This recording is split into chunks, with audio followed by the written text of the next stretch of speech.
When we label the adjectives, I'm going to take out my salt and pepper shaker and I'm going to say to the children, boys and girls, let's add some fancy words. When we add fancy words, we always go to every noun that we labeled and we say the following. What kind of?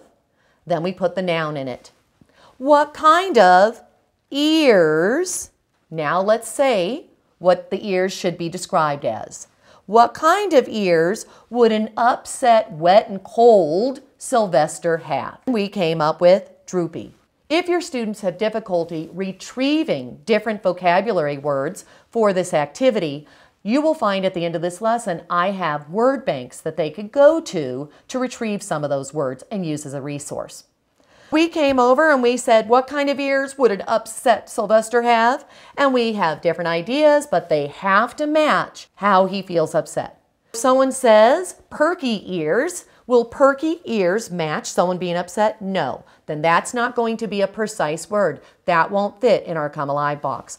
But with droopy, yes, if something's droopy, that could match upset. So we wrote droopy above the ears. Notice the adjectives go on top of the nouns because when we form sentences, we have our adjective noun and then later you'll see verbs are below the noun. We went over to the tail. What kind of tail does he have if he's upset? Well, in this case, we really couldn't come up with an idea, so they just said, well, just say long tail. What kind of body would he have if he was upset? A cold body. What kind of fur would he have? Damp fur. What kind of hooves? They were wide hooves because it was holding the pebble. Cold rain. We go back and we always ask what kind of, and then we put the adjective in and we put it in the context of the Come Alive box. After labeling our adjectives, then we go to our verbs. And when we go to our verbs, what we say to the students is, boys and girls, we're going to add verbs. Everyone give me a muscle and say, the verbs. That's the most powerful part of speech. Everyone knows that. I have the students turn to their buddy, make muscles, and say, verbs. That's the most powerful part of speech. Everyone knows that. So that they understand this is a critical part of speech. Your writing will improve if you choose more powerful verbs. So we want to point that out to the students.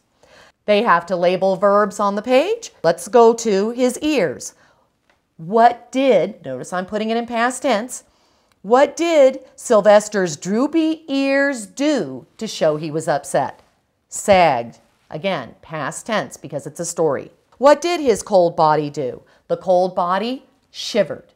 And you keep continuing and asking each one of the nouns, what did it do? And you label the verb underneath.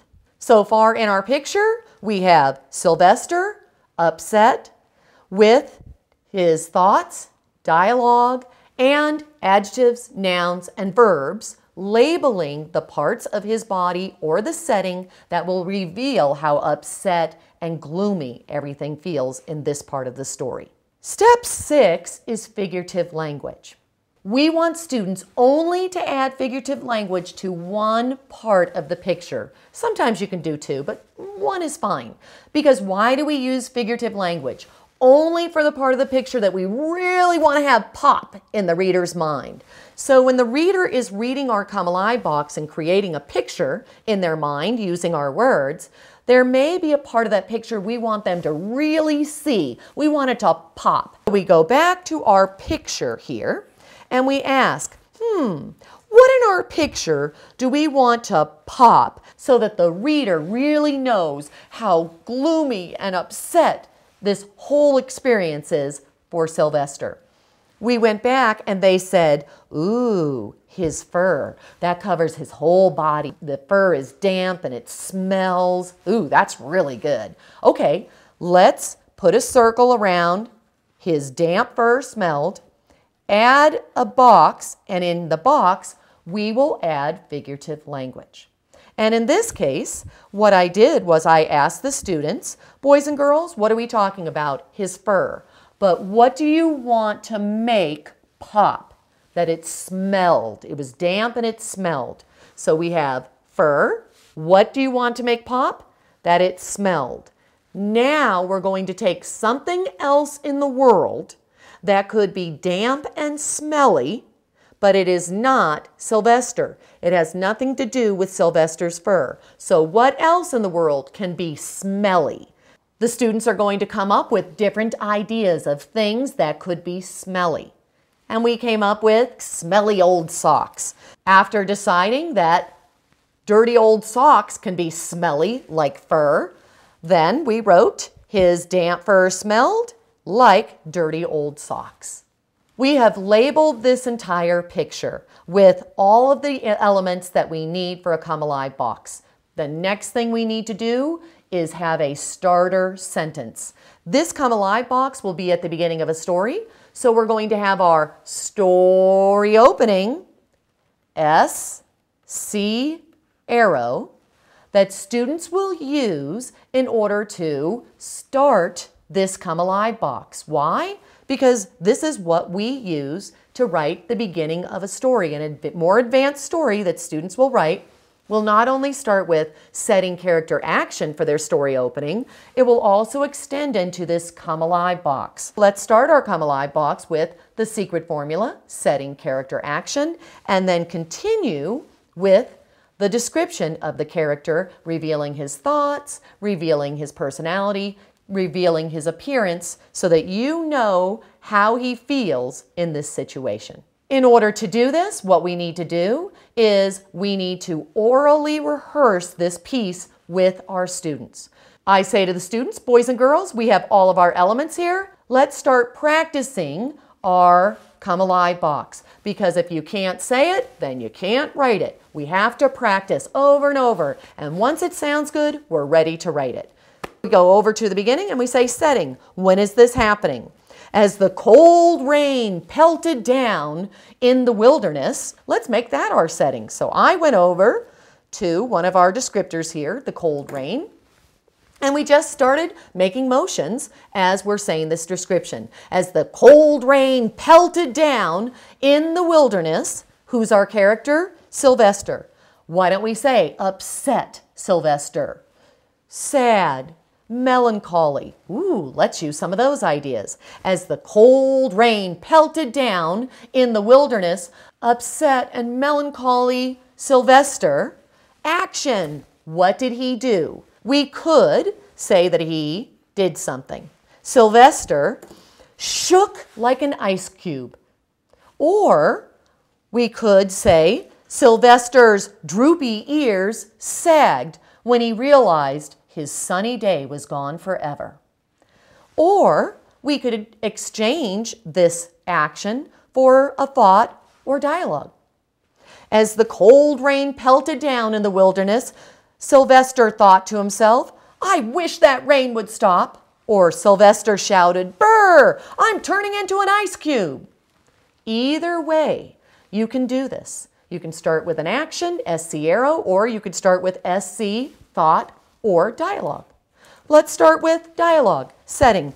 As the cold rain pelted down on Sylvester's frigid body, he shouted, Brr, I'm turning into an ice cube. So there's our opening sentence. Now let's go into the description. His droopy ears sagged as his wide hooves tried to cradle his favorite pebble. Maybe I'll end this, so notice I only have 2 sentences so far. Maybe I'll end this with the damp fur.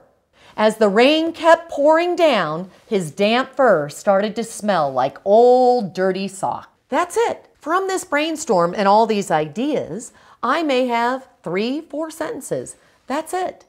You don't need to go on and on. You just need to use this as a source for you to come up with ideas to make this Come Alive box. When I say this Come Alive box and we orally chant it, I'm constantly changing each one of the sentences to show the children, look, I'm just taking these ideas, I'm putting them together. I don't need to memorize it. I'm going to use this as a bank of ideas to make my Come Alive box. That's it. So we go back. The students and I orally rehearse this Come Alive box. I have them turn to their buddies. They say their Come Alive box over and over. I'm walking the room. Students who have control over their language, who can say this description really well, I'll tell them, you may start writing, you may start writing. Other students who still have a tough time with this, I'll pull to a small table and we will orally rehearse each one of the sentences as they write it down. This way you're scaffolding all the students in the room. On page 32, I have a student sample. Here is the student's Come Alive box, again, on plain paper. The student has orally rehearsed this Come Alive box over and over, and then on line paper, they're writing it out. This real advanced introduction to a story. When they go to write their own stories, they're going to follow these same exact steps to write the introduction to their stories. Let's read what this student has. I wish the rain would stop, Sylvester thought as he looked up at the dark clouds. His droopy ears sagged and his damp fur smelled like dirty socks. After hours of the cold rain pelting on his back. Brr! I'm turning into an ice cube, he shouted. Quickly, he cradled his favorite pebble in his wide hooves and smiled when the sun peeked out from the clouds. Every student should have a variation of this Come Alive box. This is not something that everyone is going to end up with the same exact sentences. So your slow progressing students, they may end up having 1 to 3 sentences for their Come Alive box. As you can see, I have a higher level student here who was able to write more sophisticated introduction. But what you end up having is everybody in the room is learning this Come Alive box skill so that eventually when they write their own stories, they can do this. Here's the other piece that's really wonderful about this activity. When they go to read, they will start to see, oh, look, the author is making the setting come alive. The author is making the character come alive because they're using adjectives and verbs or the dialogue or figurative language.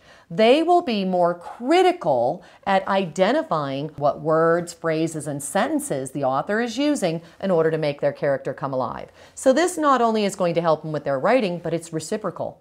It's also going to help them understand how to analyze a character and the mood of a story.